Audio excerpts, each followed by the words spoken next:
যখন পুরো দেশ ঈদ আনন্দ উল্লাসে মেতে উঠেছে, তখন অন্যদিকে আমাদের কৃষকের জীবন যেন থেমে গেছে এক কঠিন বাস্তবতায়। নবাগত ধানের শীষ যখন বৃষ্টির পানিতে ডুবে যায়, তখন সেই ধানের সাথে কৃষকের স্বপ্নও ভেসে যায়। ঈদের খুশি ভুলে তারা কেমনে সমান পানিতে নেমে ধান তুলছেন, কাঁধে তাদের পরিশ্রম আর চোখে অশ্রুর ছায়া। এক ফোঁটা জলও যেন এখানে সাক্ষী হয়ে থাকে তাদের কষ্টের। ঈদের নতুন জামা পায়জামার আনন্দ তাদের নেই, আছে কাদায় ভেজা গায়ে ধান রক্ষার সংগ্রাম। প্রকৃতির এই নির্মমতাও তারা মাথা নত করেনি। বুক ভরা সাহস আর হৃদয়ে অসীম ধৈর্য নিয়ে তারা কাজ করে যাচ্ছে। এই গল্পটা শুধু ধান তোলার নয়, এটি আমাদের মাটির মানুষের অদম্য মনোবলের গল্প। আনন্দের দিনে অশ্রুর গল্প গড়ে তুলেছেন আমাদের কৃষকেরা।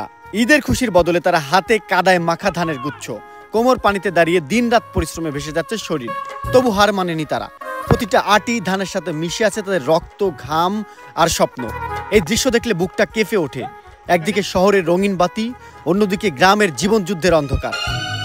আজকের এই দিনে তাদের কথা আমরা ভুলে না যাই। আসুন ভালোবাসা ছড়াই, সহানুভূতির হাত বাড়াই, কারণ এই মাটির মানুষেরাই আমাদের অন্ন।